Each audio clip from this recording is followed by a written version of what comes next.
is CW Sports.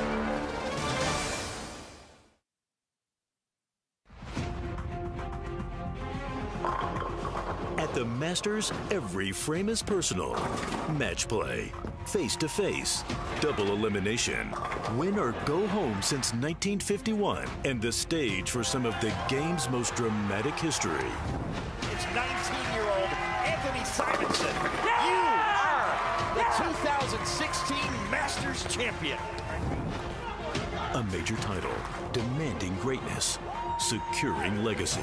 Jason Belmonte will hoist the trophy for the third straight time. 5 competitors, head-to-head, stalking history. This is Championship Sunday on the CW.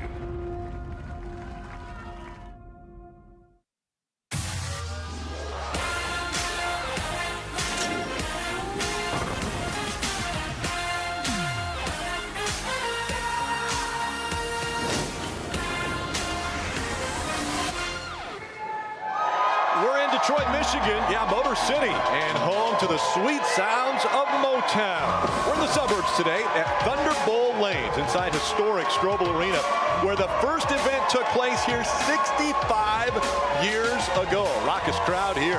Our Masters Stepladder sees number 5 seed Croll back after losing last week in the title match. Number 4 is Matt Sanders, who 8 months ago wasn't sure if he could even walk again, let alone bowl. Number 3, Jesper Svensson, is in his second major show of the year. Number 2, 21-year-old Eric Jones has made his third TV appearance looking for his first title.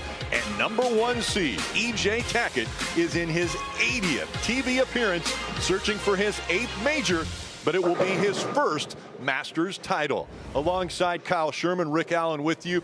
We talk a lot about majors. This is the third already of the season, but really a unique one, Kyle. Yeah, this is one of the most unique formats we have. We started with 390 bowlers, both amateurs and professionals. We cut that down to a 64-man bracket where it was double elimination match play, where you didn't have to beat the field, you just had to beat the guy you were going against, and that makes for some of the most interesting bowling and exciting bowling that we see all year. And it's going to get even more interesting because we have E.J. Tackett in the field. He's the number 1 seed.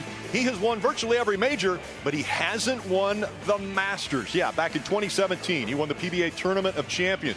In 2023 and 2025, he won the U.S. Open, the PBA World Championships in 2016, 23, 24, and 25, but he has not got the Grand Slam to join these 3, Albee, Duke, Belmonte. Will he be the 4th? Let's hear from the guy shooting for that title. He's standing by with Taryn Hatcher. All right, EJ, this specific event, it's been a little bit of elusive for you when it comes to winning it. What makes it hard? How bad do you want this one specifically? Well, I want to win all the majors really bad. Obviously, this one's kind of been my Achilles heel over the years. It's only the second time I've been on the TV show. Now, second time I've been number 1 seed, too. So hopefully I can get that done today. But I'm excited to get out there and try to win. I know you saw that graphic up there, Grand Slam, obviously something on the line with this here today. Is that something you're trying to put out of your mind, or is it added motivation? What's the thought when you think of the big G, the big S? Well, you have to look at it as I got to go out and just bowl. And if I'm able to go out and bowl a good game today, and if I'm able to win, that kind of stuff will take care of itself. But first and foremost, I have to be focused on the task at hand and go bowl a good game. As always, no surprise, a healthy approach from E.J. Tackett. Thank you so much. Good luck today. Thank you. Guys. And E.J. is going to start practicing and get ready to watch this first match, and it will be Matt Sanders and Croll. Let's hear from the 2 competitors.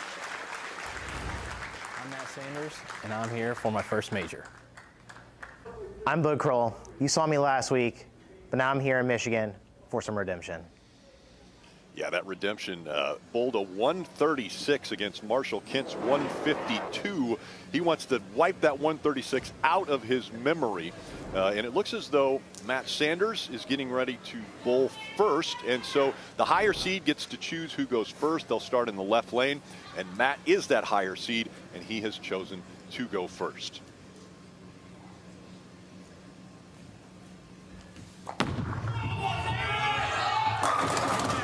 And the 7-pin stays up for Matt Sanders on the first ball of the 2026 Masters.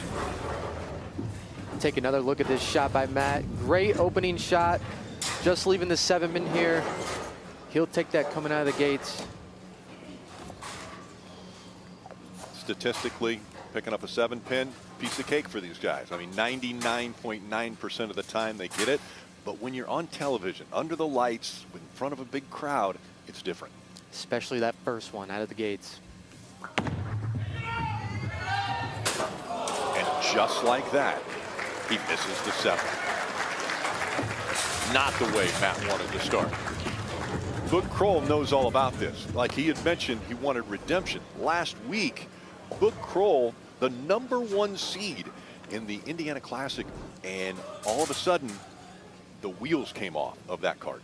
Yeah, Boog, an amazing week last week, led the field, which is incredibly hard to do, but fell apart in the title match. Looking for a little redemption today. And the messenger is not going to take the 10 down. It thought about it.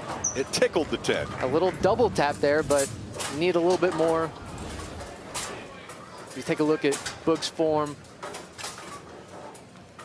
Ball just deflected a little too much, but almost got a great break there with the messenger. Now looking to take advantage of the opening that Matt Sanders has given Boog early in this match. And he knows he got it, so he will spare.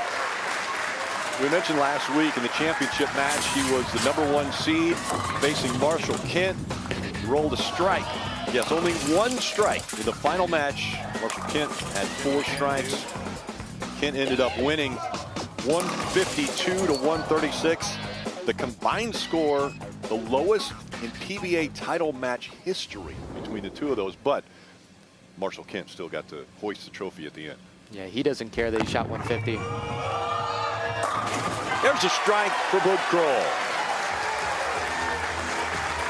Boog looking very comfortable early in this match, and you know, Rick, I think it was very beneficial that he got the bowl last week under the TV lights. He's accustomed to it, and he can kind of settle in a little bit faster. Matt hasn't bowled in this environment. As we take a look at his arsenal, he's throwing the spy. This is a very low-performing, almost spare ball-esque reaction, but it has a big asymmetrical core in it.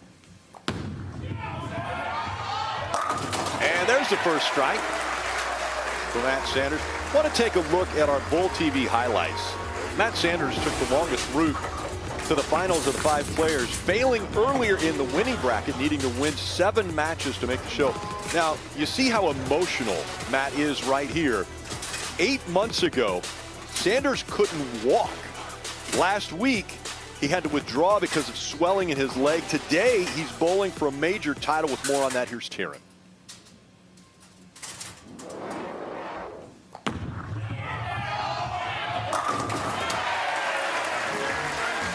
Matt described to us a freak incident that happened last summer while he was moving. He said it was a large pane of glass, whether it was from a door or a table. He wasn't even sure, because he said he doesn't remember a whole lot. He tries to black out the incident as much as he can, and it fell on the bottom part of his leg and his foot, and it did quite a bit of damage, tendons, ligaments, and to nerve. So for a while, he wasn't sure. The doctors couldn't even really give him a timeline for what a return might look like, because they hadn't seen a freak injury quite like that.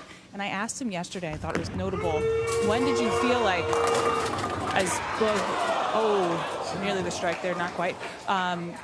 I asked him, when did you feel like you could really bowl again? When did you feel like you could compete? And he said, well, I did a competition the week before this season's schedule kicked off just to see if I could get through it. And once I did that, I thought, all right, I think I can try to navigate this. So it really wasn't until just before the PBA season kicked off that Matt was even sure he was going to be able to bowl this year.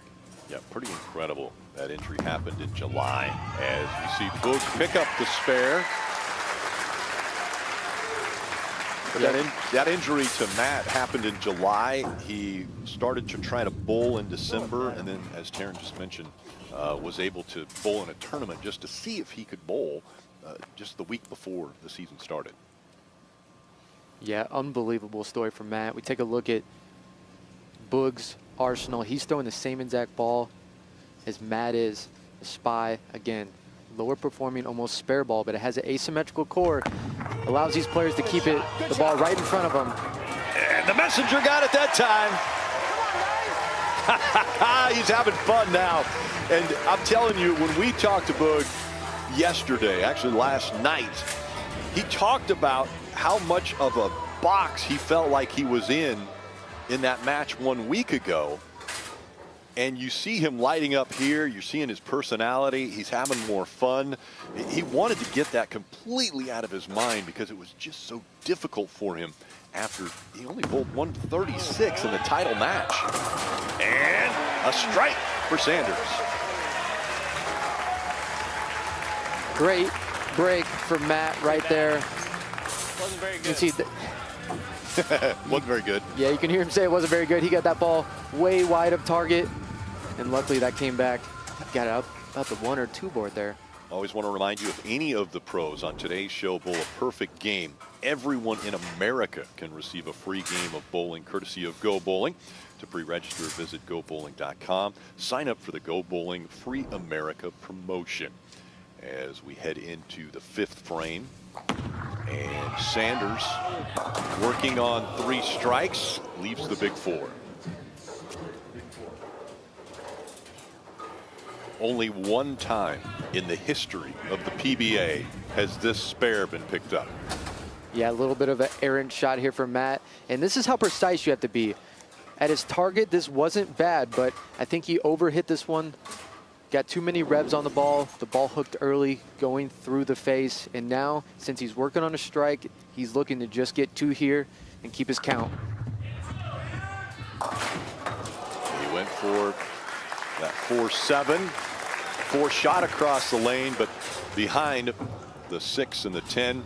And so an open frame once again for Sanders. He started with the open, threw 3 strikes in a row, and then now in the 5th frame, another open.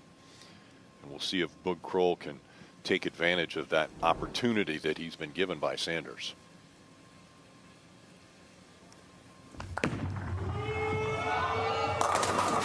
And he strikes.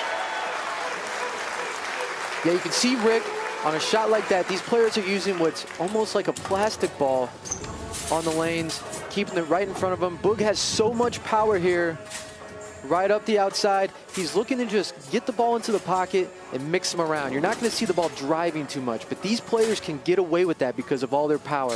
If your average league bowler tried to throw this bowling ball right now, they would not get the carry that these high-powered players are getting. But Boog able to create enough revolutions on the ball to get this ball to the pocket and strike.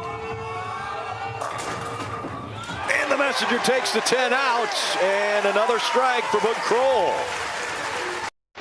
A smile on his face, a lot different from 1 week ago when we saw Boog Croll firing at pins, missing almost everything. So the battle has started. Sanders trailing Croll here in this first match.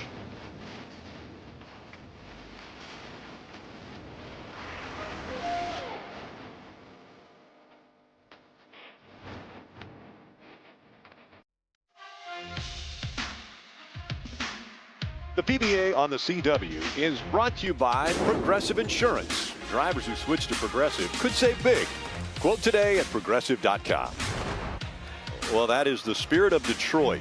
A large bronze statue created by Marshall Fredericks that was dedicated back in 1958. Fredericks actually considered that creation of the sculpture his civic duty, as we see the crowd here getting ready for the second half of this first match. And give us a little bit of a rundown on this first match of the Masters pattern. Yeah, this week we used the 41-foot Masters pattern. It has 35 milliliters of oil, lots of oil, very slick. You're going to see the players utilizing the outside portion of the lane, so they're going to be around the first and second arrow, using a lot of revs and keeping the ball right in front of them. Very closed down angles today.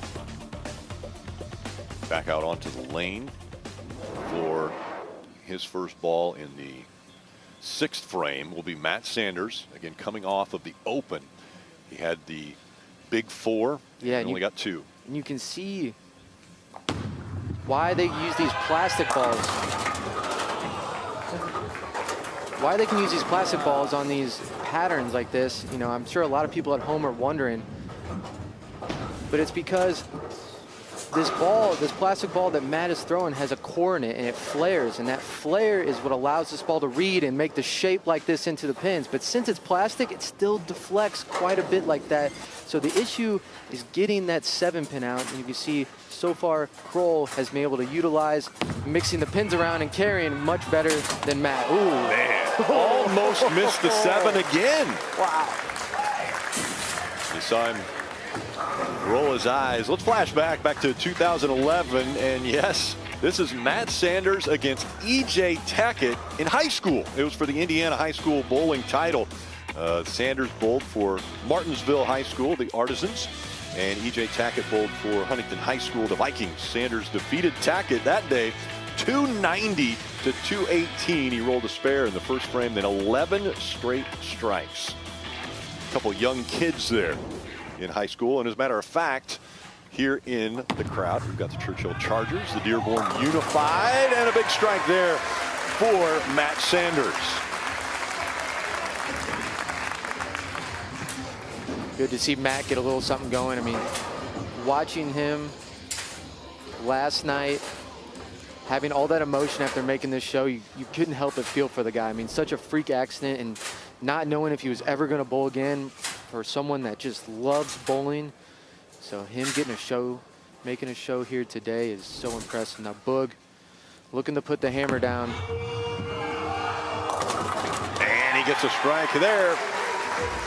And that's why a power player like Boog can use a low performance spare ball S. If we see the side profile of Boog as he plants at the foul line, creates so much power, and all that power allows him to get the carry even with this type of bowling ball.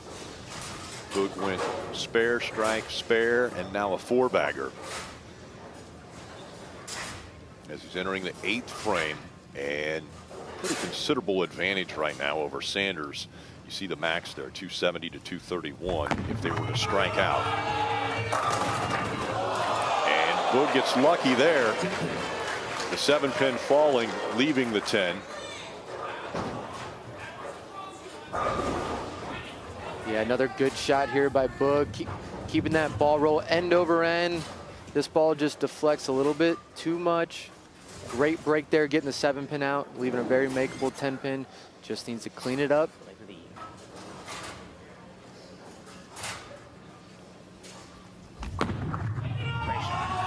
Got it. And another spare for Boog Croll.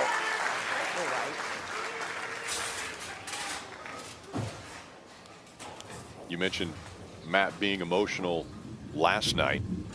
An interesting format here in the Masters. There were 4 bowlers bowling for 3 spots, and I would liken it to a bear in the woods chasing 4 guys. You don't have to be the fastest, but you definitely can't be the slowest, and it ended up being Brandon Bonta who got eliminated as we see the 8 stay. Hard 8. Yeah, phenomenal week by Brandon. And I've watched that match before many times over the years, and it is a grueling match. It's slow. Every shot means so much. Just to get through that round of 4 is very impressive.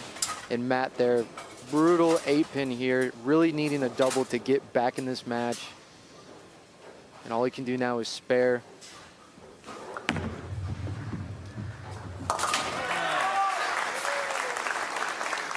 So he picks the spare up.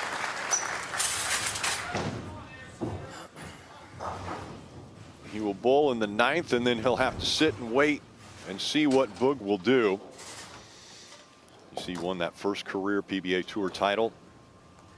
I roomed with him that week. Really? I did, yeah, and he was throwing a plastic ball there too. So when Matt can throw the plastic balls, man, he is a killer. And it's important to note this is actually a different plastic ball than he was throwing all week. He was throwing an axe the rest of the week, but now we're bowling in a completely different set of lanes. And the lanes are playing enough different to where he has to throw something else.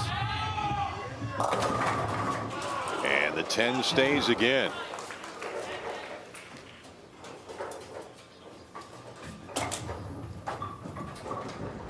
One of the things, you see the frustration on Matt's face, but at the same time, we saw the emotion last night.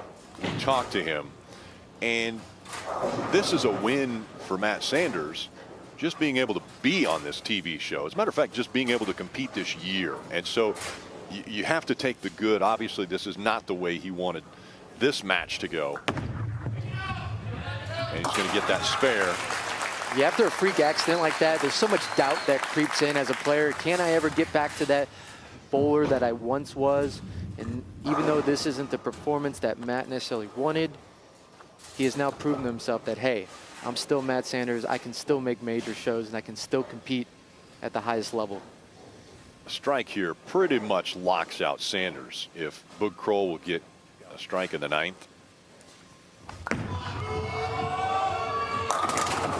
He leaves the 10 as well.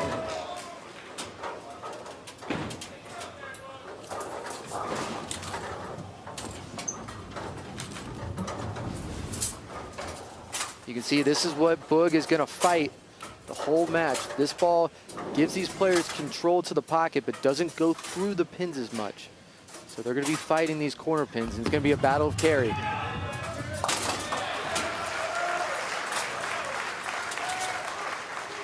You see him glance. You saw him glance over, probably looking at his tour rep, and then made the joke that was a bad rack.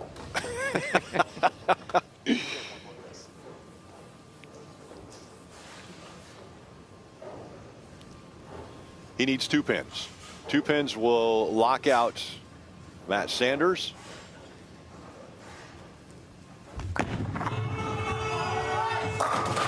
And he gets 9. So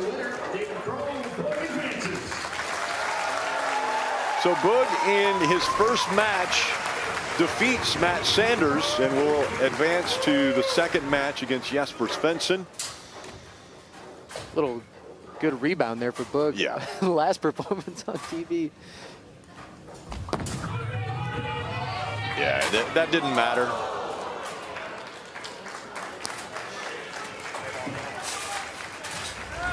It is done, and Jesper Svensson will be in front of Boog Croll as he has taken that first step up the rung of the step ladder. 216 is what it took for Boog Croll. The Iceman is back. It's a major, and he is on the TV show. Can he get a Masters today?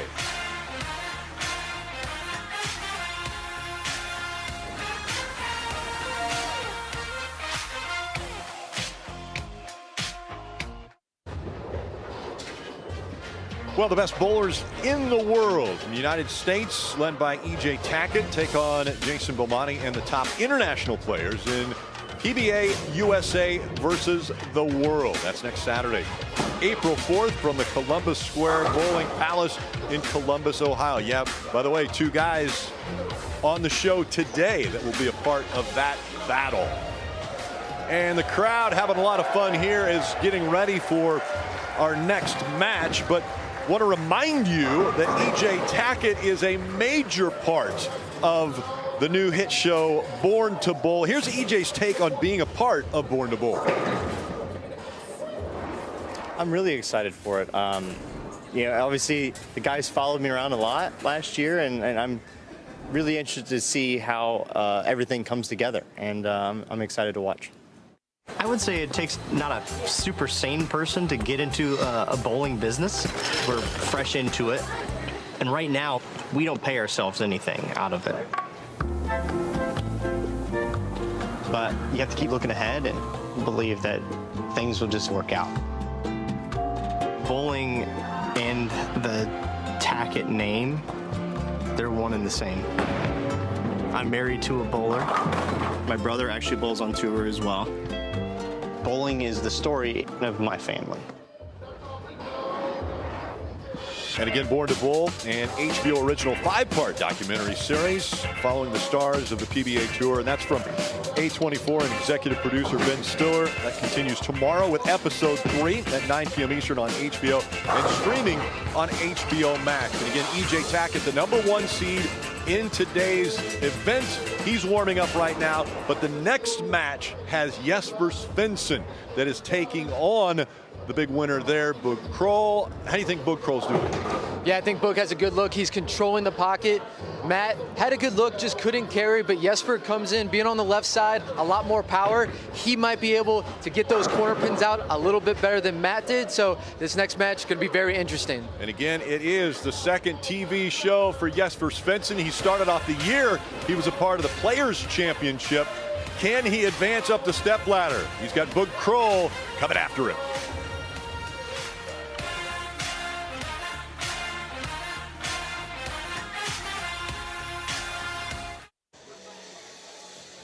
And we flash back 10 years ago, and yes, this is going to be a 19-year-old Anthony Simonson. He struck on 8 of his first 9 shots. He defeats an amateur, 245 to 207. That was Dan McClellan.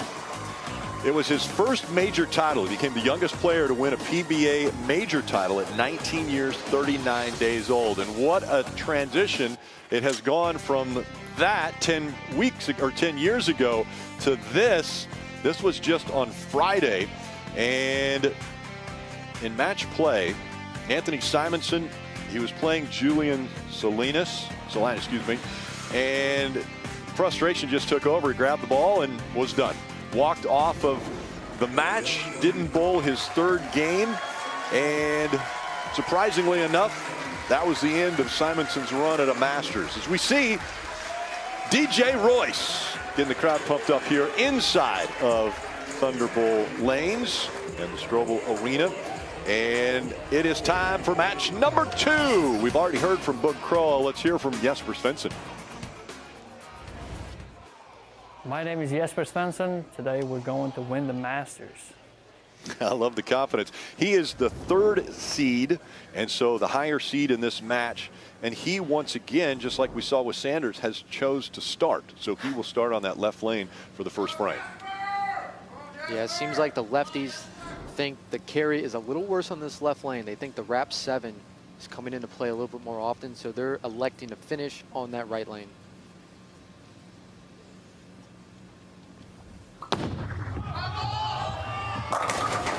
And a strike to start off for Jesper Svensson. The Iceman. Wherever you see Jesper Svensson, you're going to see Kyle Troop. Those two guys are like brothers. And we've seen Kyle Troop supporting and following Jesper Svensson around all week after Kyle was eliminated. And now let's see what Boog Croll has here for Jesper Svensson. Maybe a little confidence in that first game. Yeah, great start with Boog, shooting 216, hitting the pocket, controlling it, looking to keep it going. And he leaves the 10-pin. Thought he got it. Yeah, I think this one got a little wide at target, but it caught the friction.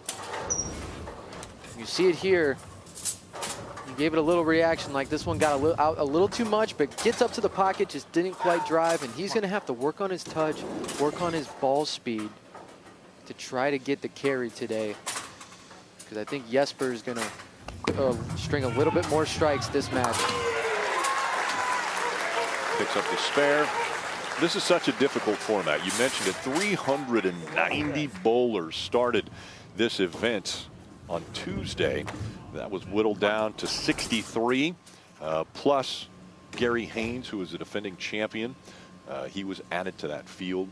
And then it was double elimination match play. Looks like there's a ball change here for Boog, going to a different plastic ball. It worked. Looks like that was an axe. This is a ball he threw more in the matches and qualifying, and it worked. I don't know if it's a fresher surface on this ball, but very similar reaction. You can see this. You can see the line of oil getting tracked over the bowling ball, and drove just enough to get the 6 to tap the 10 there. And when we say a lane transition, we're seeing it live right there. It's carrying the oil from the pattern and then extending it after the end of the pattern down toward the pins. Yeah, that was a great live look of why a lane transitions. Now Jesper looking to respond. He does. And what happens with these low performance spare balls is they tend to drag oil down the lane. As you see Jesper here throwing a mixed platinum. We are taking a look in the bag, brought to you by Storm, the standard for those who demand the best. We are the Bowlers Company. Yeah, this bowling ball, low performance, basically a spare ball, designed not to hook a whole lot, but these players, again, with their rev rate, they're opting to have control. And as a bowler, especially on TV, but no matter what, you're trying to keep pocket control. And these players can do that with these plastic balls and still carry it. You said a lower performance ball. The hook was at 2.0. Does that mean it's going to be straighter? Oh, yeah. Straighter into the pocket? Much straighter. I mean, it doesn't hook a whole lot more than a house ball you could find at any bowling alley. And big leave here. 3.56. Is that what I'm seeing?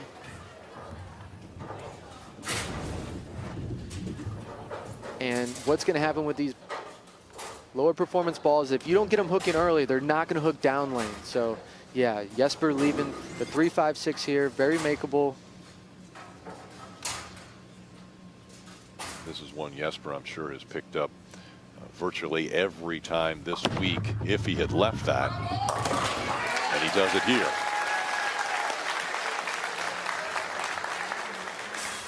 So many of the statistics that we're able to see throughout the week and on this event come to us from Lane Talk. And if you want to take your bowling to the next level, head to lanetalk.com. I follow these guys all week, looking at Lane Talk, giving us live updates of scores each frame, and then also paying attention to Bowl TV. And he leaves the 10 pin. That was really good. Really, really good. Yeah, you can hear Boog say he really liked that one, and I agree. Rolled it great off his hand, stayed down on it. He made the ball change on that lane, and that's about as good as he could throw it, still leaving the 10 pin. So he's going to have to, again, make some type of adjustment to try to get that 10 pin out, maybe slowing his speed down, getting even more revolutions on it, but looking to stay clean here. And he does pick up that spare. So a lot of questions right now for Boog Croll. Well, speaking of questions, your favorite board game is now your favorite game show. Don't miss an all-new Trivial Pursuit hosted by LeVar Burton. That's Thursday at 8/7 Central right here on the CW. So can he answer the questions of what is the lane doing and what is the right ball? He's got the axe.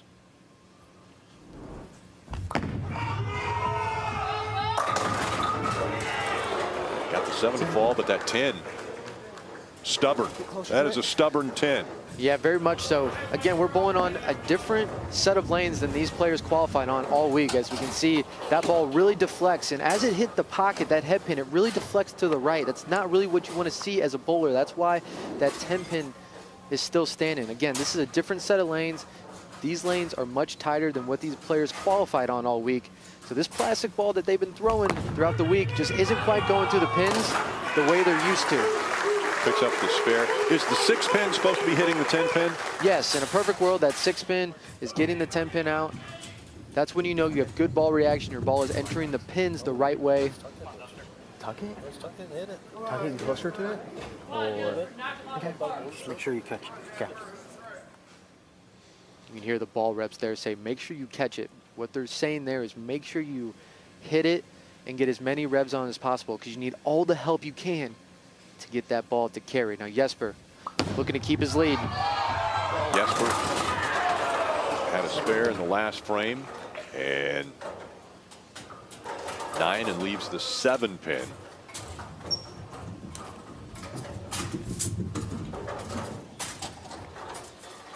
And these players aren't using plastic just because. In this tournament specifically, urethane wasn't allowed to be thrown. So as another option, these players elected to throw plastic, and that's why you see them throwing these bowling balls on the show right now. Jesper for the spare, and he'll cover. Well, a year ago, Easter Sunday, the PBA Tournament of Champions in Fairlawn, Ohio, it was #1 seed Jesper Svensson defeating the #6 seed Jacob Buttram. He was attempting to climb the stepladder and win his second Tournament of Champions. That was his 13th career PBA title and second career major for Jesper Svensson. And now he's looking to add a Masters title to his resume.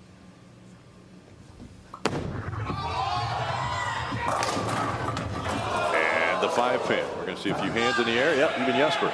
Jesper says, go ahead, put them up. Anytime you leave the 5 pin, and whatever bowling center you're in, everybody's going to put their hand up. Oh, yeah. This is going to be a very expensive round if he misses this one, packed as this place is. Great raucous crowd here. You see the hands in the air there for the 5 pin. Maybe, I don't, the 5, yeah, we just saw Brandon Bonta put his hand up, but the 5 should be having their hands up, or part of the 5. And Jesper's going to pick it up.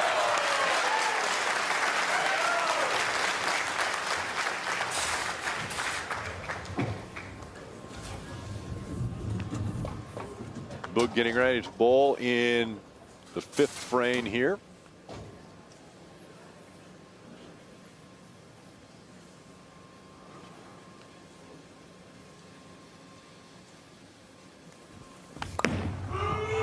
Boog trailing in this, but a big strike there for Boog Croll, and mentally that has to be very good for him, right, Taryn? Yeah, we're seeing a totally different Boog Croll than we saw last Sunday, and that was part of the plan. He wanted to have more fun. He said he felt like last weekend he was trapped in a tiny box that he just couldn't get out of. He said he wanted to be more open this week. You saw him talking to his ball reps earlier. He wanted to be more open to suggestions they had. Also, he said after last Sunday, got off social media completely for a few days until he was back in the throes of competition again. And he said once he was back and competing here, it was completely behind him, Rick. He had Packy Hanrahan around him a lot, too. Just said that was very helpful for him. And he's got the double. So Boog Croll, yeah, now putting the pressure back on Jesper Svensson. Seen a little chip on the shoulder of Boog Croll. And so this battle just got a lot closer. Boog Croll, Jesper Svensson when we return.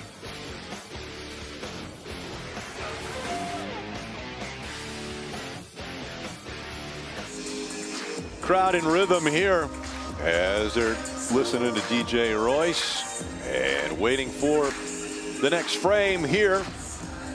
Boog Croll and Jesper Svensson going at it. In the wings, that's EJ Tackett, the #1 seed, and talking to his tour reps actually.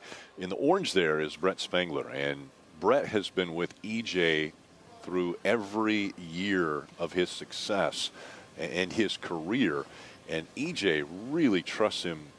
Every word he says, his attitude, everything he does. He said he wouldn't be here if it wouldn't be for Brett Spangler as we get ready for Jesper coming off of a spare.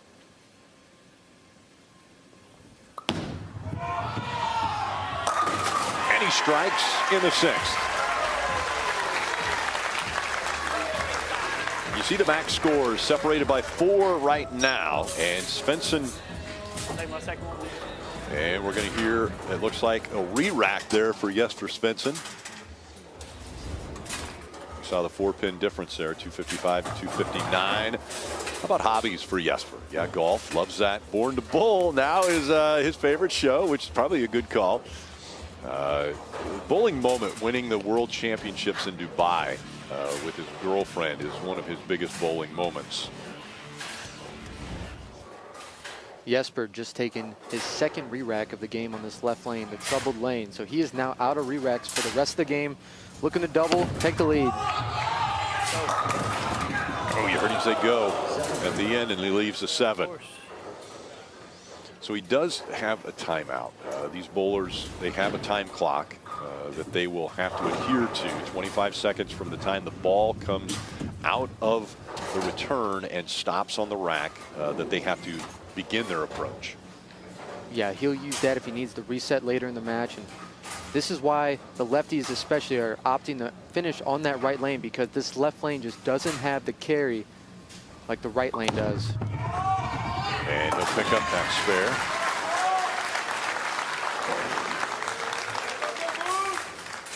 Scratching the head a little bit for Jesper Svensson, trying to figure out exactly what is going on. This morning he got on a video call with his daughter, Mira.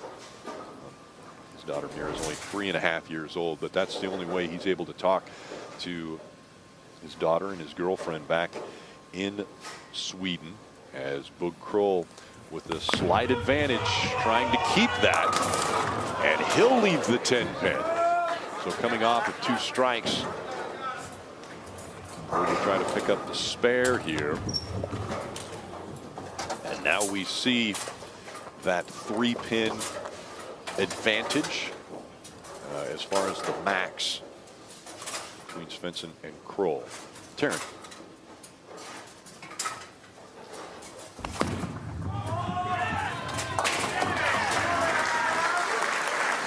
Well, Rick, you mentioned Svensson finally being able to talk to his daughter and his girlfriend back home with the time change back to Sweden. It's really tough. And I was talking to him about this season and being far away from home, and he said that's by far the most difficult part of all of this, the way the schedule worked out last season. He could go home every so often and see them and kind of reset. He said last year he had a bad stretch of a month, went home for 5 or 6 days, came back a totally new person, totally new bowler. He said this year it's just not that way, and he understands it's more of a mental marathon, but he's figuring out how to navigate it as we go, Rick.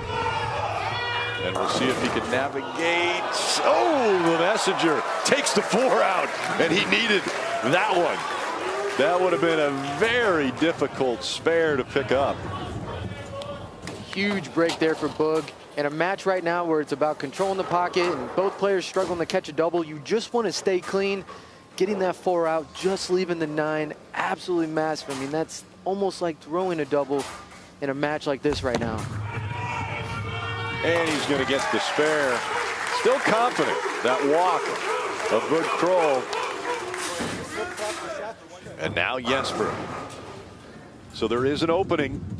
Jesper now with the advantage if he can come back here and strike in the 8th.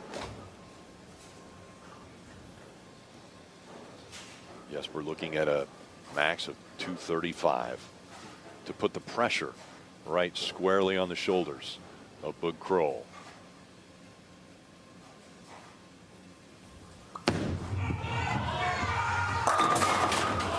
And the wrap 7. Another good shot there for Jesper. As we see the Iceman's form, doing exactly what he wants to, but that 6 just wrapping right around the 7. And these low performance plastic balls, spare balls, you know, you talk about transition earlier, Rick. Most reactive balls take oil off the lane. They make the lane hook more. Well, these type of low performance balls, they drag oil down the lane. So it makes the lane, makes the... He asked about timeouts. Yeah, 100%. He's going to grab one there. Joey, his tour rep was Storm. Yeah, I wanted to get a look at what they were saying there, but it makes the lane tighter down lane. So the ball, when it exits the pattern, it doesn't hook as much. So they're throwing a ball that already doesn't hook a whole lot down lane. The oil's getting dragged down lane. That's why you're seeing the ball have a hard time go through the pins and get the carry, even though these guys are putting over 500 revs on it and throwing it 18 miles an hour. You see the ideal shot. The strike. And his ball just inside of that mark. Look at the rev rate here. 565. I mean, that is absolutely astronomical. And that was the adjustment that he wanted to do on that lane. He wanted to catch it as much as he could. He did, still having an issue knocking all 10 down. But looking to spare here, again, this match has come down to who can throw a double, who can stay clean. And Jesper looking to convert the 10 pin here. You mentioned stay clean. Both bowlers are still clean. We saw open frames in the first match. No open frames here for either bowler, and Jesper just not feeling good about the way his ball is carrying through the pins. Yeah, he felt like he did all he could there and still didn't get the result he wanted to. Now, Bug stepped up here in the 9th, foundation frame, has the hammer, has a chance to extend his lead. And the messenger takes the 10 out, and a big strike for Bug Croll.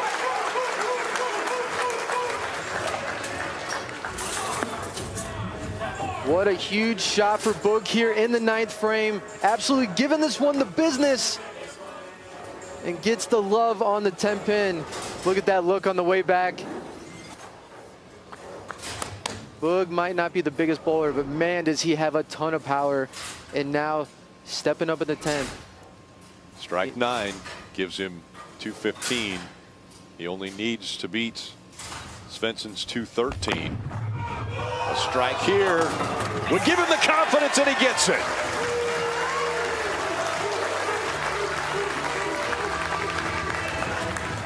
Boog 9 pins away from taking another step up the ladder. I take a timeout.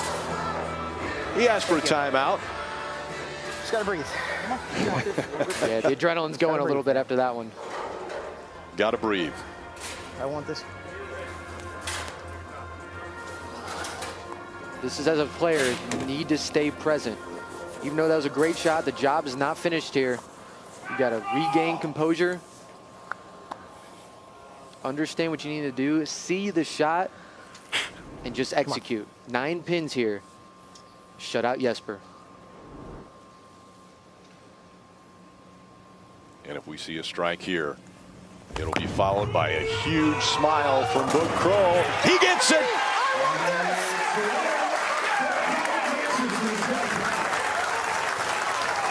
This is the Boog we're used to seeing on TV. Just heard him yell, "I want this."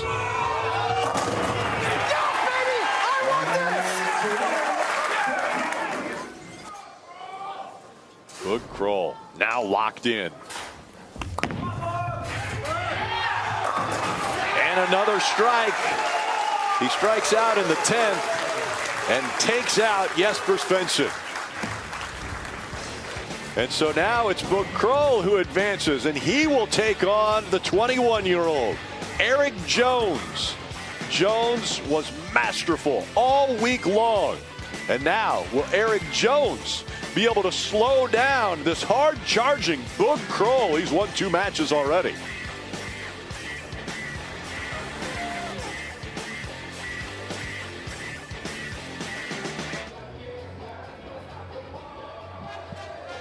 And welcome back to the Go Bowling halftime show as we take a look back to 2001. Yeah, take a look at that. Parker Bone III. He defeated Jason Couch 248-237. Again, this was back in 2001 at the USBC Masters. It was Bone's 3rd win of the season. He would go on to win 5 titles that season and was named PBA Player of the Year. This week, he was 1-1 in the winner's bracket. He ended up losing to Dio Bernard, and then was 1-1 in the elimination bracket, where he defeated Steve Novak but lost to Brandon Bonta. And it was actually very interesting. He almost had to face his son, Brandon Bone, and that would have been really interesting. He said he'd never done that before. All right, let's look right now at what's happening behind us. We have Boog Croll looking very impressive, way different than the last time we saw him on TV. What do you think? Yeah, I think he's starting to redeem himself. I mean, he's getting the hits. He has the touch right now. The lefties have a hard time carrying, and that's really what this is coming down to. So I like Boog's chances, but the young kid, Eric, he has some tricks of his own to try to get the 7-pin out. Yeah, I want to take a look at our progressive frame of the game, brought to you by Progressive Insurance. This was that 10th frame.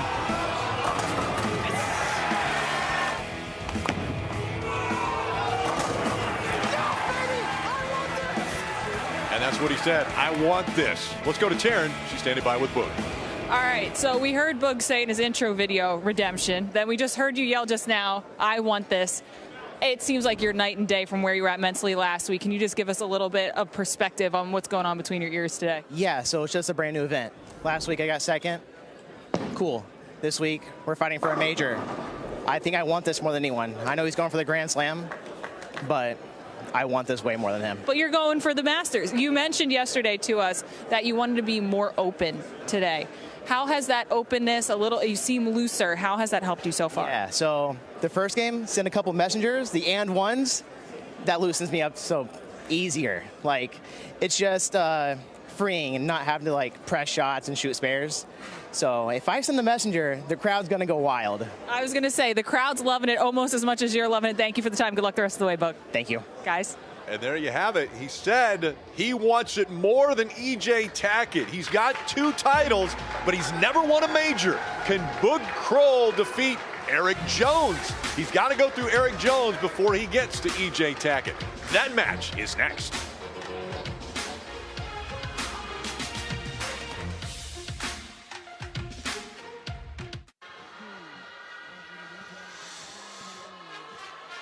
A lot of great things to see around the Detroit area. The transcending monument in Hart Plaza, monument to the labor movement, the fist, that's the power of the punch, the iconic Joe Louis fist. And then at Comerica Park, yeah, the Tigers mascot Paws letting us know that the Tigers home opener is this coming Friday against the St. Louis Cardinals. A little bit of hard time hanging on to the ball there. All right, we're getting ready once again here inside of Strobel Arena for the 3rd match, and let's hear from Eric Jones. I'm here in Michigan competing for my first major championship. I'm Eric Jones. Not only first major championship, but first title. He has yet to win a title at 21 years old. This is just his 3rd television appearance. The one thing he has going for him, though, is he has been working his way up the Masters ladder. He can't finish worse than 3rd as far as Eric Jones goes. Eric is the first of the higher seeds to make the lower seed start on that left lane. Before, we had heard all of them wanting to start on that left lane. Eric Jones has decided to put Boog Croll out there first, and Boog leaves the 10. Yeah, Eric just might be seeing something different than the other lefties, or he just wants to make Boog have to throw it if he needs to in the 10th, which is a great idea as a competitor. Boog looking to stay clean to start this match. He got the spare. You see the fist pump. Yeah.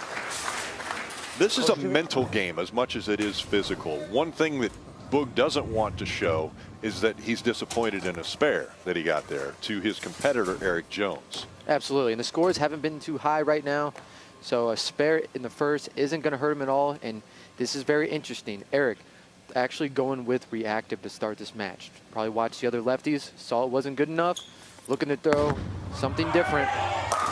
Little waft there out of Eric Jones and a smile on his face. You know, one of the amazing things that happened for Eric Jones is bowling today because of Jason Belmonte. He watched him on a YouTube video. He had to bowl against Jason Belmonte during match play, and he beat him. And this was the response that we got from Belmo. His ball change and execution from game 2 was the best I've ever seen him bowl. I have a lot of respect for how great he is, but I will get him next time. It was really impressive to watch Eric Jones go up against Belmo, a 7-time player of the year, and this 21-year-old was able to better him. And he strikes in the 2nd frame. Yeah, Eric, and a lot of these young two-handers, man, they have so many tricks. They're doing things to the bowling ball that really haven't been done before, throwing it regular, throwing it back up. You see Eric a little high right here. Tripping out the 6-8, huge break to start up with a double, take an early lead on Boog. But yeah, Eric, so impressive with all the tricks he can do with the bowling ball. Now Boog looking for his first strike of the match. That 7's going to stay. Little up the lane. Little up the lane. Yeah, what Boog means by that, as you can see his ball entering the pins here. Ooh, the 5-7-10 was standing there for a second.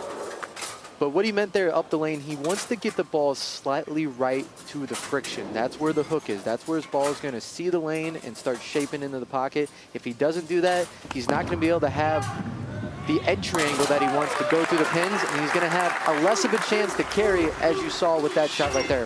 Boog's hobby is golf, and he's only been doing it for about 2 years. Already has a hole-in-one, so very impressive there. He said his bowler moment, winning that first PBA Tour title. And again, Boog has 2 titles, and Boog Croll, we talked about when he first started out in the PBA, He was staying in hotel rooms by himself. Didn't think mentally that was good. We heard a no, and the result is actually, oh yes. Yeah, he got away with that one again. That's not what he's trying to do. He got that one up the lane. He's given the hold call there. And luckily he's throwing such a low performance ball that this isn't gonna overreact. And luckily gets him to mix up enough to just give a little tap to that 4-pin there. And he'll take that all day. Yeah, your mental health gets a lot better when you throw strikes. Oh, yeah. Now, Eric, able to throw a reactive ball now. Let's see if he can start with a turkey. And he'll get the turkey. 3 strikes in a row for Eric Jones. He's got the cheering section here with him, doesn't he, Taryn? Yeah, he's proudly a member of the 5 that we introduced you to last week. They're best buddies who bowl and travel together. And Eric brought a really interesting travel story to our doorstep yesterday when we talked to him. He said the 5 arrived at their Airbnb this week in Detroit. Code was wrong, couldn't get in the front door, but the side door was unlocked, which then he found concerning. He was worried if we can get into the house, anyone can get into the house. So he went to the house, grabbed the knife, and said, "Get behind me, guys. I'll lead us through the house and make sure it's all clear." Now, some of the guys did do exactly that. Others, he said, went a little rogue, and we asked why. He said, "Well, you don't want to be the guy in the house who doesn't have a knife." There you go. Normally a very quiet young man, and he is playing to the crowd right now. And you see a very focused Eric Jones. He's quiet, and on the alleys, when he's on the lane, you don't really think of him as very outgoing. But when you got him one-on-one, he is funny. He is having a great time, and that's not what Boog wanted to see as the 7-pin stays up for him. Yeah, Boog in a tough spot right now because the last thing he wanted to see was Eric start with a 4-bagger. Boog's kind of been surviving by shooting these, 2-teen, 220 ball reaction and just staying clean. But right now, Eric looking like he's going to put a bigger game up than that. So Boog in the back of his head's got to be thinking, man, I might need to make an adjustment to try to stay with Eric this match. And he does pick up that 7. So we go from this historic site to a historic site for NASCAR. Yeah, Saturday, the NASCAR O'Reilly Auto Parts Series returns to the legendary Rockingham Speedway. The Rock is known for drama, speed, and that old school grit. Don't miss a second of pure raw racing from Rockingham. That's Saturday at 1:30 p.m. Eastern, 10:30 a.m. Pacific, only on the CW. Rick Allen, Kyle Sherman, and Taryn Hatcher with you here in Thunderbolt lanes, as waiting to see if Boog Croll can put together a few strikes, because he's going to need to right now, as Eric Jones has started off with a 4-bagger. Yeah, Boog conversing with his ball reps, asking, what can I do to get the 10-pin out? And I think it's just make the best shot you can here. Try to rip the rack, and that's what he does. Great shot there, going to enter. Commercial break for Boog. That's exactly what you want to do. Staying alive in this match. Absolutely pures this one. Again, you can see that oil line on the bowling ball. Perfect strike there for Boog. Exactly what he was trying to execute. Now Eric here, stepping up in the 5th, looking to extend his lead. And the reason he's able to throw reactive is, you can see he's throwing an effector, a lot more hook rating than you saw the other guys throw, is because they've thrown plastic. They've stretched the lane, as we like to call it. Oil is dragged down. He now has hold, which allows him to throw a ball like this. And not a good spare to leave. So a big split here for Eric Jones, and this one will be tough to pick up. Yeah, this 4-6-10. one breaks loose on Eric down lane. Looking a little confused after that shot. How do you pick it up? Yeah, he's going to try to go to the left side of this 2-pin, try to slide it over and hit the 6-10. In a numbers game, he picks up 2, but an open frame for Eric Jones. And what that does, and we made the comment earlier, Boog is going to go to a commercial break, which is going to be about 3.5 minutes of sitting there thinking about what your last ball was. Now Eric Jones has to think, man, I just had an open frame. and he's going to have to think about that. He wants to get that out of his mind, so he really wants to have a strike here in the 6th.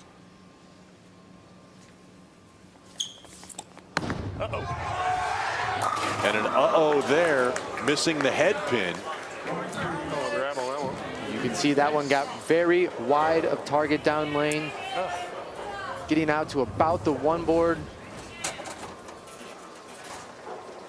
This is not what you want to see as a player. When you miss a little left, it misses the head pin. And when you get one where you catch it a little bit more, it goes through the face. So this is going to be quite the adjustment for Eric going into commercial break, trying to figure out why his bowling ball is doing this. First time he's left this all week. He's got to convert. He does. The hard way. Covers the spare, but now he'll have to sit and think about it.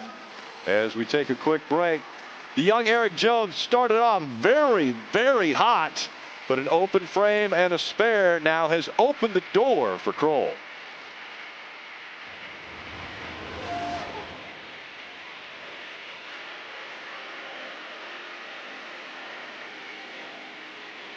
The number 1 seed, E.J. Tackett, warming up, getting ready for his match, which is coming up next. And next Sunday, the lanes will heat up as the best of the best roll onto Ohio for the Pilgrims PBA Ohio Classic. Every shot's going to matter. Every frame counts. And you'll need nerves of steel to win that title. You don't want to miss the Pilgrims PBA Ohio Classic next Sunday at 4 p.m. Eastern, 1 p.m. Pacific on the CW. DJ Royce.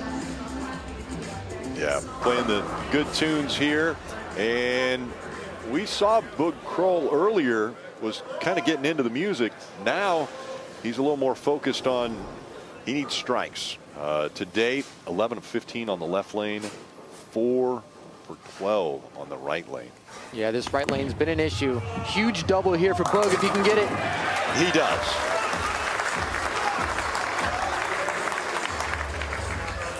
So the little break does not hurt Boog Croll, and you see now he's getting back into it. Getting back into it. It looked a little bit like a mountain to climb when Jones started off with the front 4. But now, after the open in the 5th and a spare, Boog Croll right back in this match. As a matter of fact, you see has the better max. He can get to 259 where Jones can only get to 252.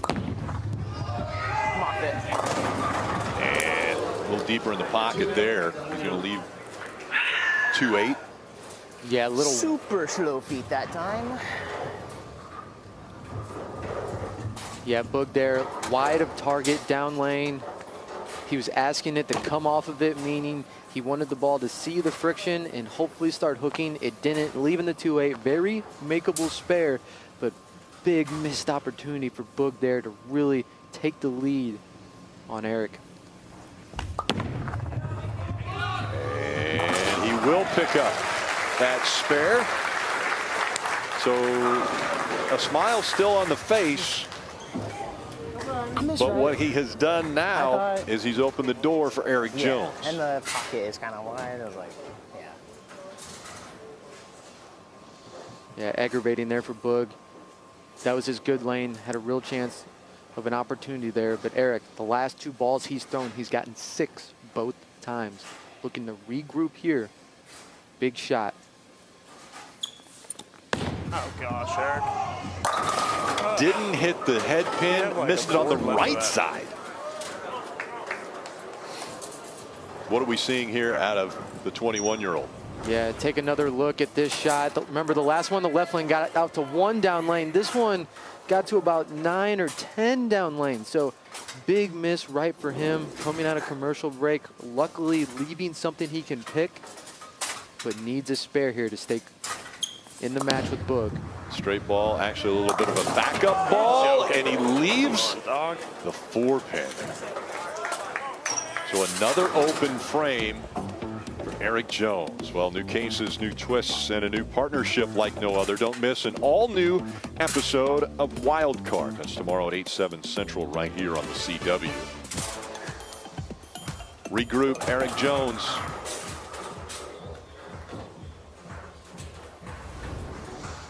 disc golf is his hobby away from bowling. Mr. Fantastic Fox. Neighbor Andy, his music artist, and winning his first regional is his bowler moment. He wanted to be winning the Masters, his bowler moment. Right now, he's got to really lock in.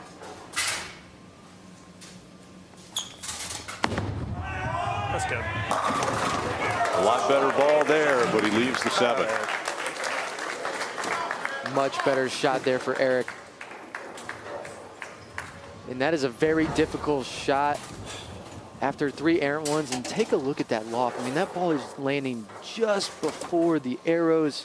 He liked that one. Unfortunately, didn't carry. But he's definitely not out of it yet here.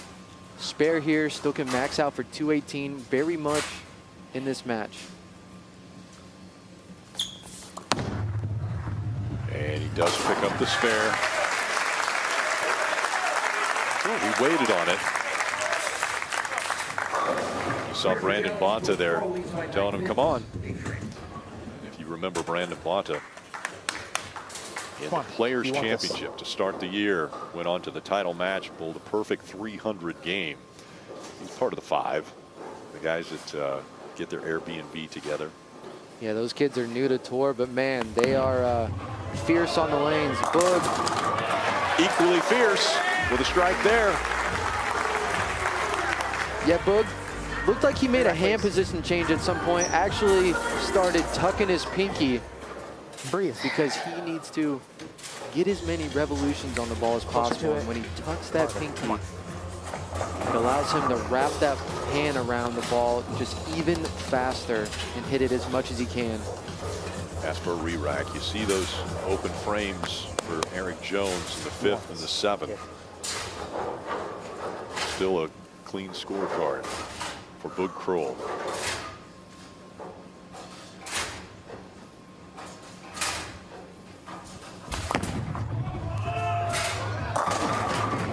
And will the 10 fall? It's not going to.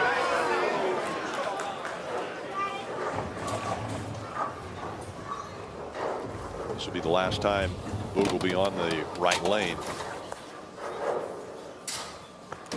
Yeah, he wanted that one, almost got the break there. Come on. This would have been absolutely massive for Boog. Throws a good one here. 6 almost leans into the 10. Yeah. Mentioned right lane, left lane. That's the last time Boog will be on the left lane. He'll finish up on the right lane. And now Eric Jones to finish out this game will bowl the 9th and the 10th. And you see how close it is. If they both strike out from here, Jones wins it by a pin.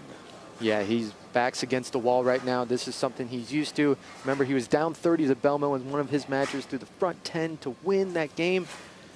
Needs to find some of that right here. Oh. And he leaves the 10 pin. Doesn't mean he's out. That is an unbelievably bad break for Eric. Perfect shot here after a couple errant ones on this lane, and an upper decker 10 pin in a spot like this. I mean, just brutal.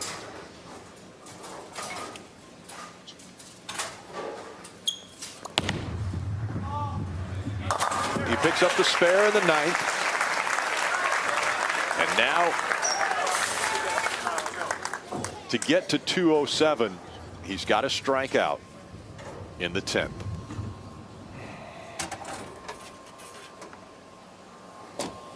This is the biggest frame of Eric's young career.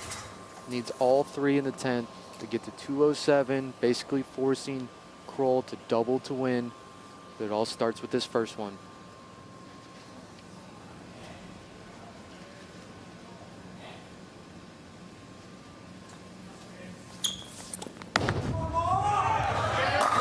He gets the strike to start.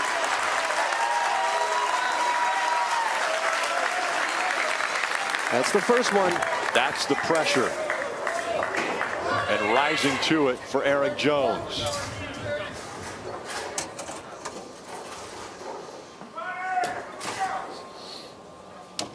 count is big here. So this next one's important, but the fill ball, if he gets to it, just as important. Yeah, the only way, if he strikes out here, the only way Boog Croll wins this match is if he starts off with that double in the 10th.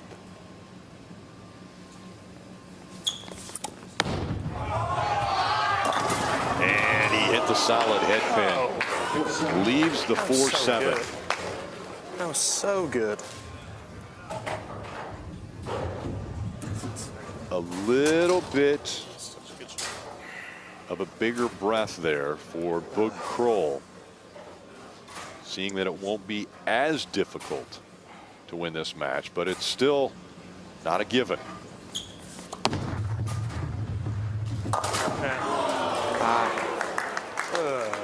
He's going to end at 196. And now for Croll to win, he has to mark in the 10th frame. Mark in the 10th, and Boog Croll has continued to run the stepladder.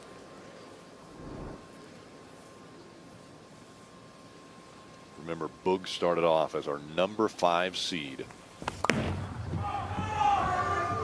And a strike there does it. Boog Croll has now made his way past the 4th seed. The 3rd seed, and Eric Jones will go down as the 2nd seed. Boog Croll is on to the title match against E.J. Tackett. What a run we have seen out of Boog Croll. 1 week ago, in the title match as the number 1 seed, he could not advance and get that title. Now he's 1 win away from a Masters title, but he's got to go through Tackett.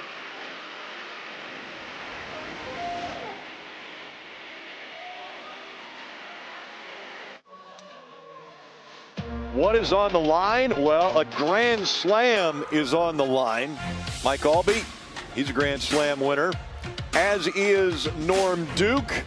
7 major titles for that Grand Slam winner. And Jason Belmonte, a 15 major title winner. All Grand Slam winners. Can E.J. Tackett join those 3 in that extremely exclusive club and become just the 4th to ever be able to do it? Claim a Grand Slam. That is in front of us. 1 win away.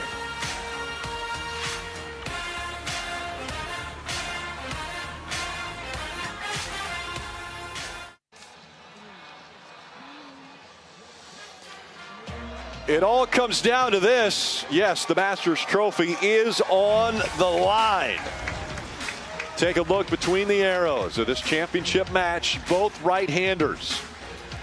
33 for E.J. Tackett, 30 for Boog Croll. They've both been a part of the PBA for quite some time. The titles, a big difference there in 7 majors. But this is the Masters.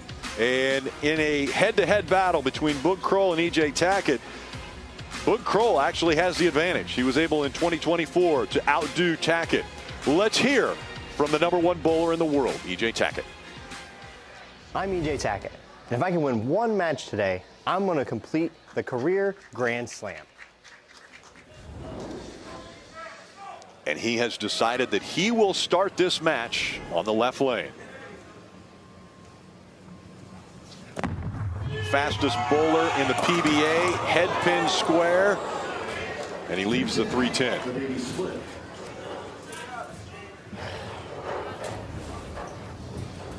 Take a look at EJ's side profile here. Probably the most powerful one-handed bowler on the tour. This shot just left of target all the way, goes to the face, leaving the 310.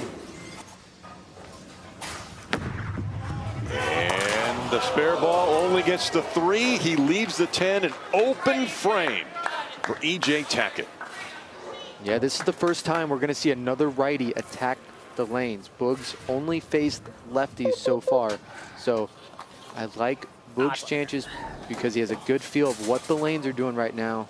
But if anyone can figure them out, it's the best bowler in the world, E.J. Tackett.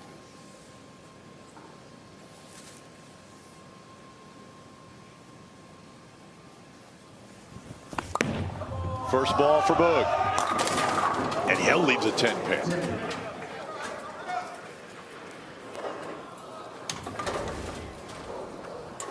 See Boog's ball doing pretty much what it's been doing the whole time. He hasn't moved a whole lot. Still deflecting.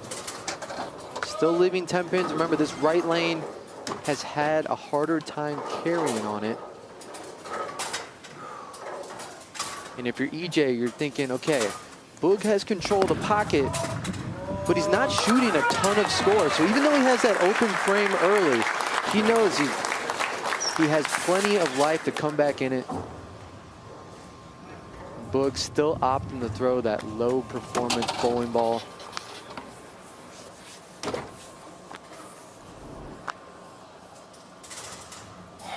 There's the strike numbers for Boog Croll. 11 on the left lane, 7 on the right.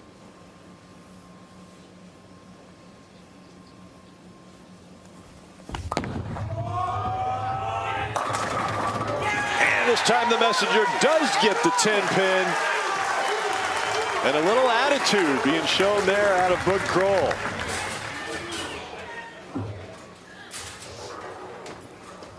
Now the squirrel steps up as we take one more look at Boog's strike.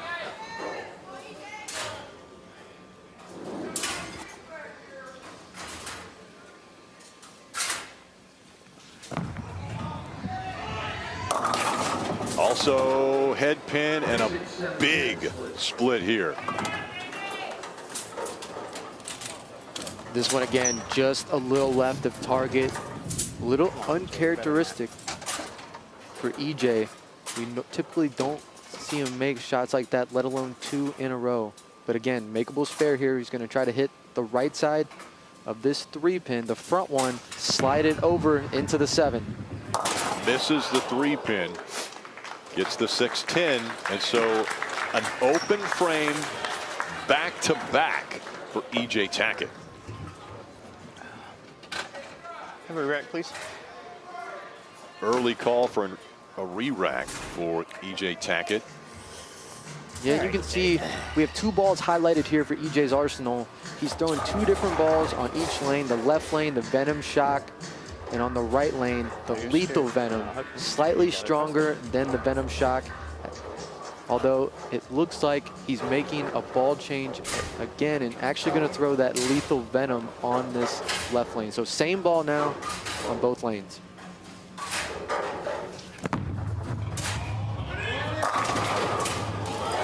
Will the messenger get it?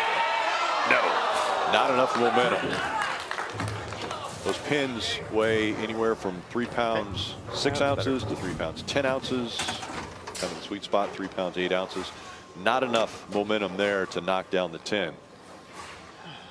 Much better shot out of EJ though. Great projection on it. Just didn't quite get the carry. He's going to look to dial that in, start making some better shots. And the first mark comes in the 3rd frame for EJ Tackett. That is unheard of. Yeah, if you're Boog, I mean, you just got quite the gift of EJ having 17 in the 2nd. Now, Boog working on a strike here in the 3rd. This is where you have an opportunity here to really take a lead on EJ because you know he's going to come back in this match. Big shot for Boog. And he'll leave the 10.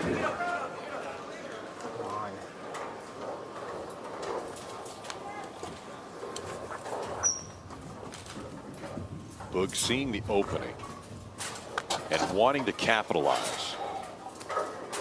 Hitting the pocket, just not able to get the pins to react and take out that 10.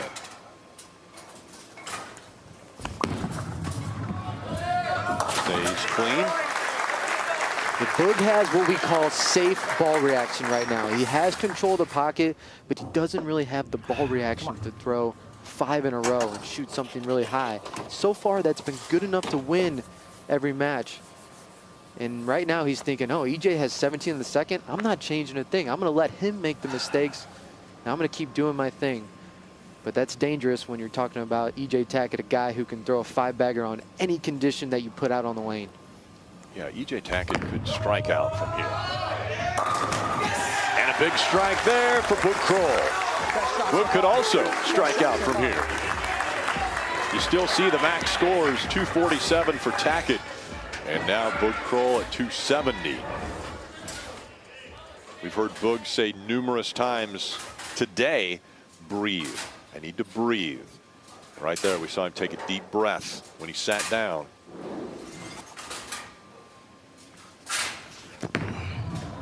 Hit it again. Left again. Oh!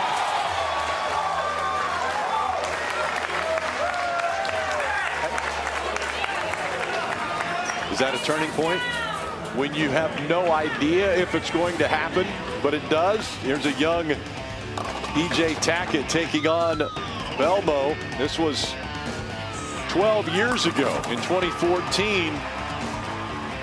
Tackett was just in his early 20s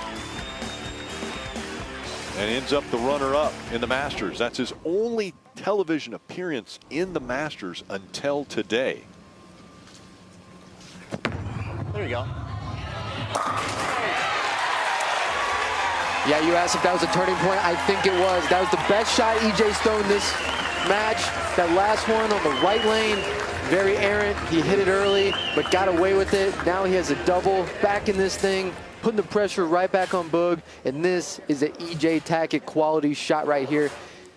And that's what's scary, because if he starts throwing shots like that, Boog has to figure out this right lane, has to start stringing them together. I'll remind you, E.J. Tackett has been in 80 television appearances. 80. He knows the pressure. He knows how to rise to the level he needs to as Boog Croll leaves that 10-pin again. Yeah, this isn't a replay. This is just what's happening. It actually is a replay. Well, but it's happening over and over. And you can see, look at that max score now creeping closer and closer together. And now just a 3-pin gap. And Boog stays clean. And again, the reason there's a little bit of frustration on his face is he knew he had E.J. Tackett in a hole and wasn't able to capitalize with strikes. So right now, Boog has gone spare, strike, spare, strike, spare. Yeah, this has been Boog's good lane the entire match. He's been able to get the carry. This lane's picking up a little bit more, allowing his ball to go through the pins a little bit better. Needs to keep striking on this lane. And a big split here. Dude, that was so good. Tough break for Boog right there, leaving the 4-9. And, you know, this lane has been reading a little bit earlier, allowing his ball to go through the pins. But on that shot, just read a little bit too much, a little high in the pocket. And a very tough break there for Boog. How does he pick it up? Needs to hit the left side of the 4-pin, the left pin, slide it over into the 9, needs a hook. It was close.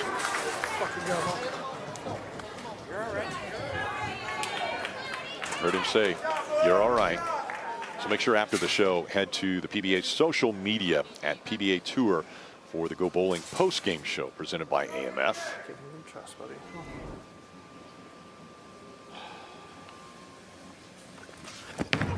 Does he respond after the last strike? He leaves the 10-pin.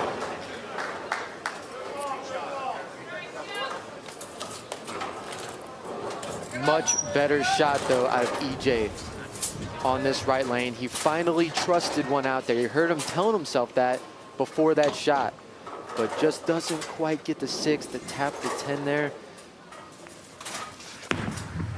Uh-oh. A close one.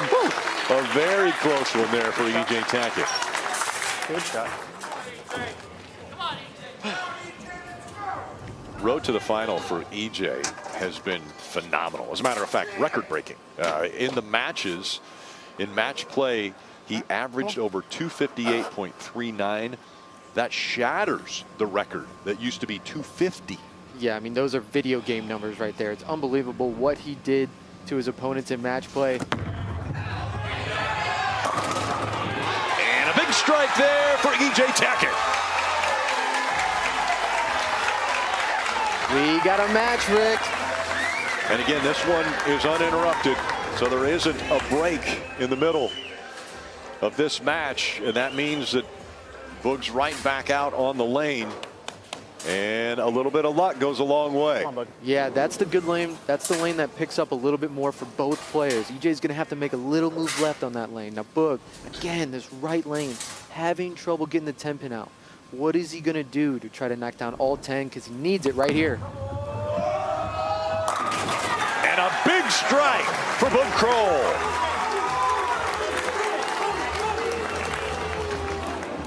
Unbelievable shot for Boog right here.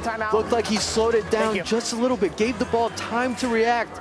That was a good Went one. through the pin so much better. Split the 8-9. One more. I mean, One more. you couldn't have drawn it up any better than that. One more. So now that is the first time that Boog has struck on that lane. He had gone spare, strike, spare, strike, spare, open, and then the strike. One more, Boog. Going up on this left lane, remember last time he 4-9 to win a little high. He's going to have to make a little adjustment. But a lot of times with these lower performance balls, moving too much can really cause problems. So let's see what kind of adjustment he makes. The right one. Big strike for Boog Croll. And now he has put the pressure right back on EJ Tackett. If they strike out, Boog Croll wins by a pin.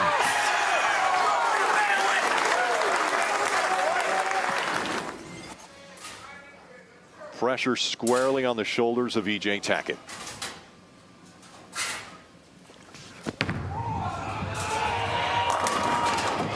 And the 10-pin stays up.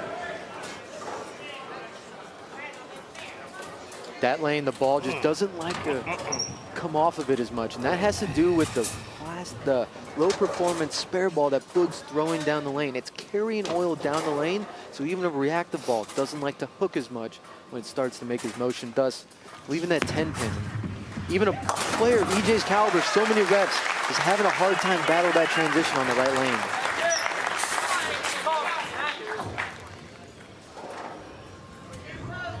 Re-rack, please.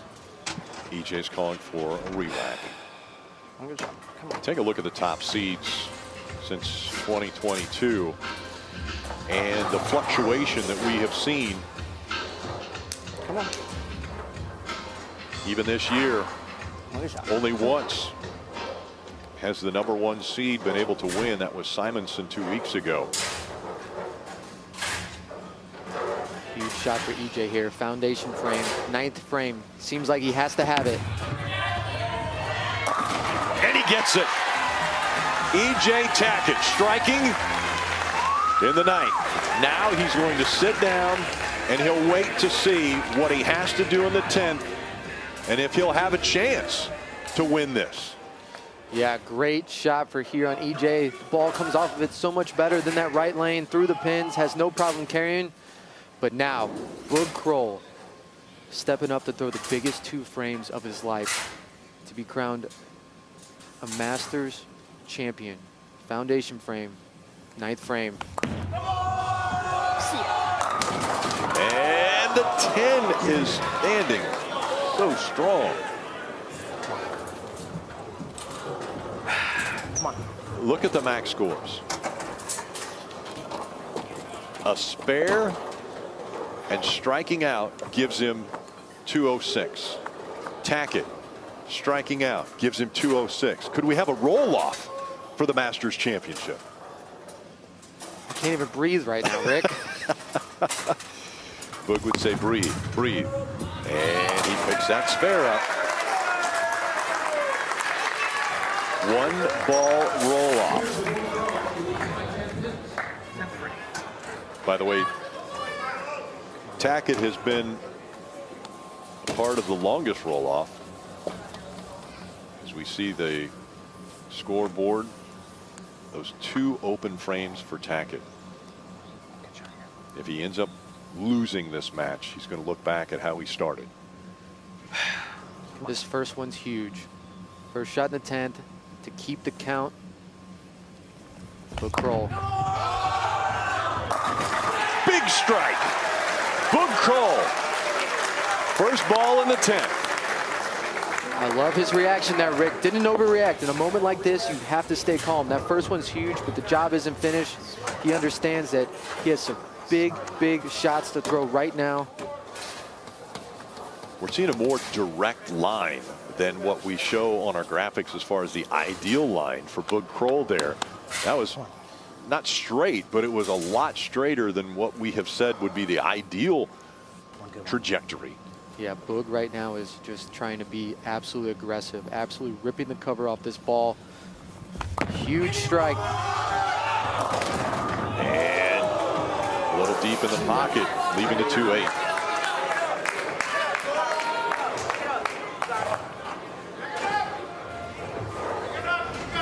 And the spare here puts him at 196. Yeah, this normally one, an easy spare. Yeah, normally an easy spare. Really important to convert both pins here. And looked like Boog just got a little amped on that shot. You can see running that out. This ball, he really needs to stay slow with it and hit it. Got a little too fast on that one, but huge spare here. Needs 2 pins. He got 2 pins. So now E.J. Tackett knows exactly what he has to do. He needs 2 strikes and a pin. He's got to get the first 2.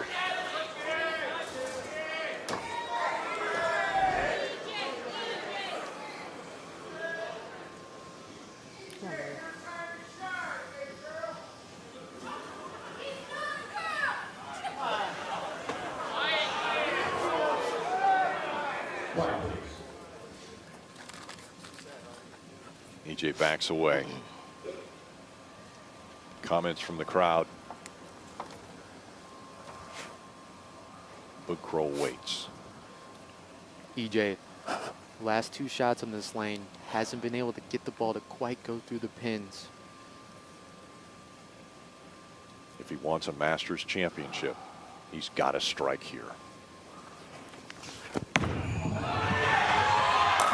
He does on the first. 1 more for E.J. Tackett, and he joins the elite. A Masters championship puts him in the category of Grand Slam winner. I'm going to take my timeout just so I can take time. E.J. knows the pressure of this throw, this roll right here. It looked like EJ made a little adjustment there, added a little bit of loft to his shot. That allowed his ball to not see the friction that's in the front part of the lane and retain more energy. You saw the ball go through the pins so much better on that shot. Huge adjustment for EJ. A strike here, and E.J. Tackett will win the Masters.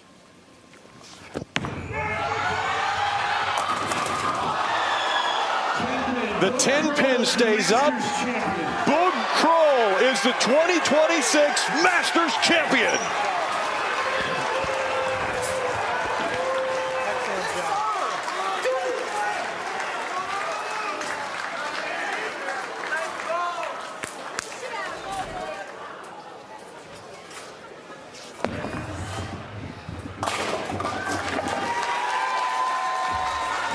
.196, 195.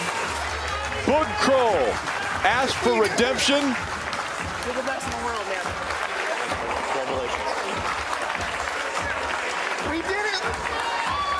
I'm sure he's looking to his wife Hazel right now. She didn't make the trip.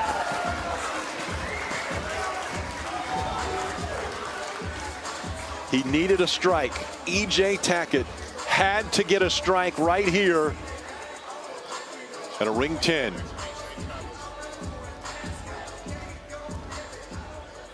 You see the agony of defeat. Boog Croll knew it right away. He is the Masters champion. It's time to give him the hardware. Taryn? All right, I'm joined now by USBC President Dennis Hacker, who has a few words along with a pretty nice trophy. Boog, I think I'm about to make a few people back home really happy. You are. Congratulations. You are the Masters champion for 2026. Let's go! All right, Boog. I can see the emotion all over your face. I saw you make a phone call. First, I have to ask you, Masters champion, how does that feel? It's incredible. This is for everyone back home. This is for my wife, Hazel. She came out last week, wasn't able to make it this week. This is definitely for her. This is a life that I never expected, and we're going to really enjoy this one. Can I ask, who did you call and what did they say? I called Hazel, Packy, and FaceTimed her, and just she was balling, I was balling. It's just a wonderful feeling, and I'm a major champion. It's crazy. Now, I saw you. I mean, I've never seen tension quite like when EJ called that last time out. What's going through your mind in that moment? He's the best in the world for a reason. I can't beat him in certain moments, and we talked about it when he beat me in match plays. Like, he's the best in the world. I just got to keep getting there to that position to beat him, and this is the one. I take this one, but he's an incredible bowler. He's one of the best in the world, and this right lane is just hard. He's an incredible bowler, but today you are the champion. Congratulations, Bug. Thank you so much. Guys.